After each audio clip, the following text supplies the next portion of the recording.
एक बार गौतम बुद्ध अपने शिष्यों के साथ एक गांव में गए। गांव के लोग बहुत श्रद्धालु थे और उन्होंने बुद्ध को भोजन और आदर से स्वागत किया। गांव में एक गरीब किसान भी था जो बुद्ध की शिक्षाओं को सुनने आया। बुद्ध ने उपदेश दिया, लालच ही सभी दुखों का कारण है।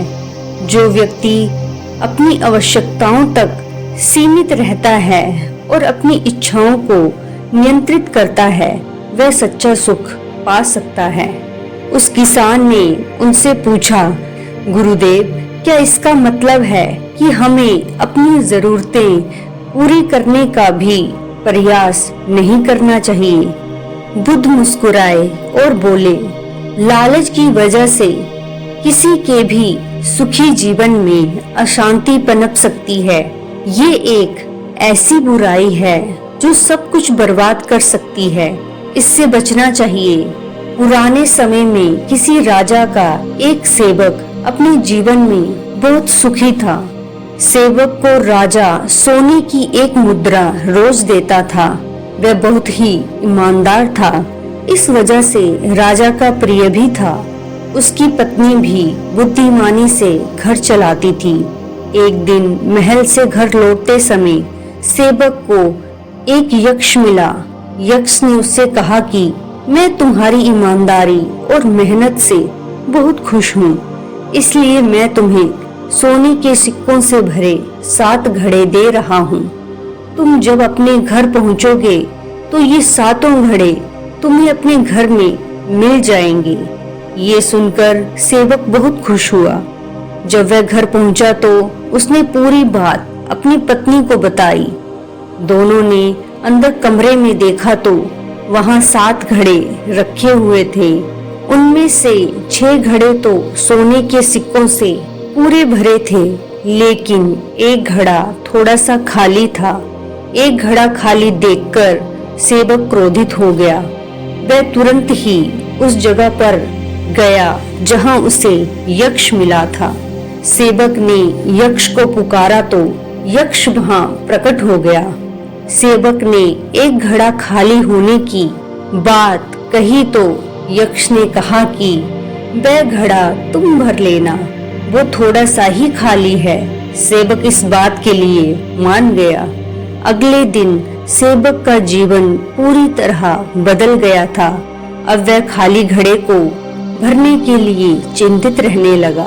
घर में भी कंजूसी करने लगा। कुछ ही दिनों में उसकी सुख शांति खत्म हो गई थी। वह रोज उसमें एक स्वर्ण मुद्रा डाल रहा था, लेकिन बहुत दिनों के बाद भी वह घड़ा खाली ही था।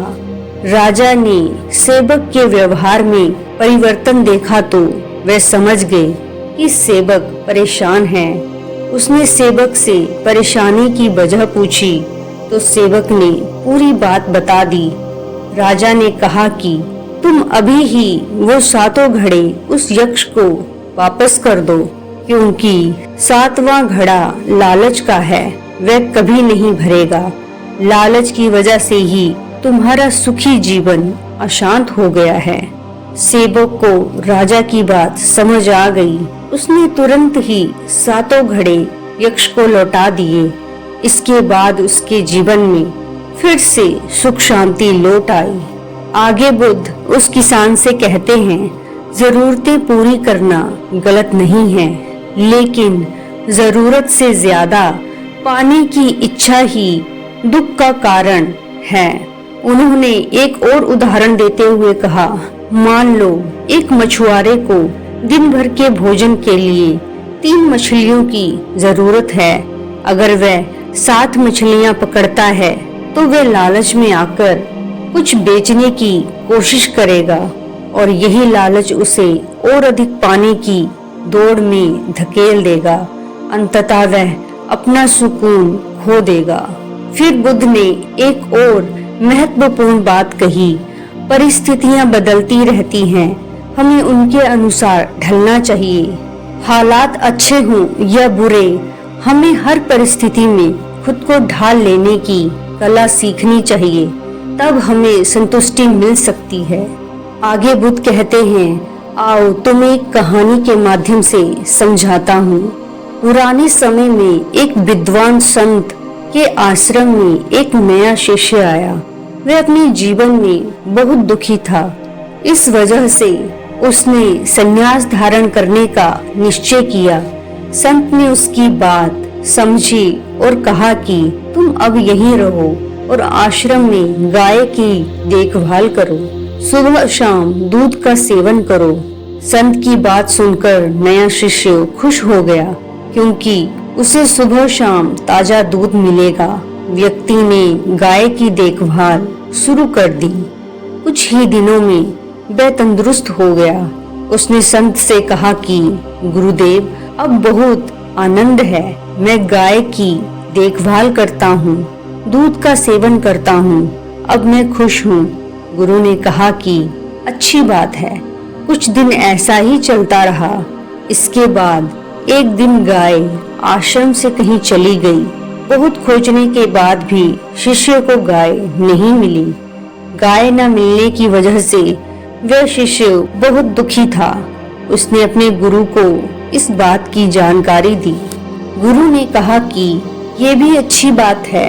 ये बात सुनकर शिष्य हैरान था, लेकिन वह कुछ बोला नहीं। शिष्य आश्रम के अन्य कार्य में व्यस्त हो गया। इसी तरह थोड़ा समय व्यतीत हो गया। एक दिन वह गाय फिर से मिल गई। शिष्य खुश हो गया। उसने गुरु से कहा कि गाय मिल गई है। गुरु ने कहा कि ये भी अच्छी बात है। शिष्य ये सुनकर हैरान था। उसने गुरु से पूछा कि गुरुदेव, जब मैंने आपको बताया कि गाय के दूध के सेवन से मैं आनंद में हूँ, तब आपने कहा था ठीक है। जब गाय हो गई तब भी आपने कहा था कि ये भी अच्छी बात है, और जब गाय मिल गई है तब भी आप यही कह रहे हैं कि ये भी अच्छी बात है। गुरु ने शिष्य से कहा कि यही सुखी जीवन का मूल मंत्र है। हमारे जीवन में जैसी परिस्थितियां चल रही हैं, हमें उन्हें समझना चाहिए। परिस्थितियों के अनुसार ही खुद को ढाल लेना चाहिए। इस बात का ध्यान रखने पर ही हमें संतुष्टि मिल सकती है। आगे बुद्ध ने एक और उदाहरण देते हुए कहा कि यदि नदी तेज बह रही है तो हमें उसके प्रवाह के साथ चलना चाहिए। अगर हम उसके खिलाफ तैरने की कोशिश करेंगे तो थक कर डूब सकते हैं। इस पर किसान ने अपनी गलती समझी और निर्णय लिया कि वह अपनी जरूरतों के अनुसार ही जीवन जिएगा और लालच से बचकर सरल जीवन अपनाएगा। इस कहानी से हमें यही सीख मिलती है कि जरूरतें पूरी करना आवश्यक है, लेकिन लालच करना दुख को बुलावा देता है। बदलती परिस्थितियों के अनुसार अपने जीवन को ढालने वाला व्यक्ति ही सच्चे सुख और शांति को प्राप्त करता है। तो दोस्तों, उम्मीद करती हूँ कि इस कहानी के माध्यम से आपको बहुत अच्छी जानकारी सीखने को मिली होगी, और यदि मिली हो तो अपने फ्रेंड्स और परिवारजनों के साथ भी इस वीडियो को जरूर शेयर कीजिएगा। और इसी तरह की मोटिवेशनल वीडियो को देखने के लिए हमारे इस चैनल को जरूर सब्सक्राइब कर लीजिएगा। वीडियो में अंत तक बने रहने के लिए आपका धन्यवाद। आपका हर दिन मंगलमय हो। नमो बुद्धाय।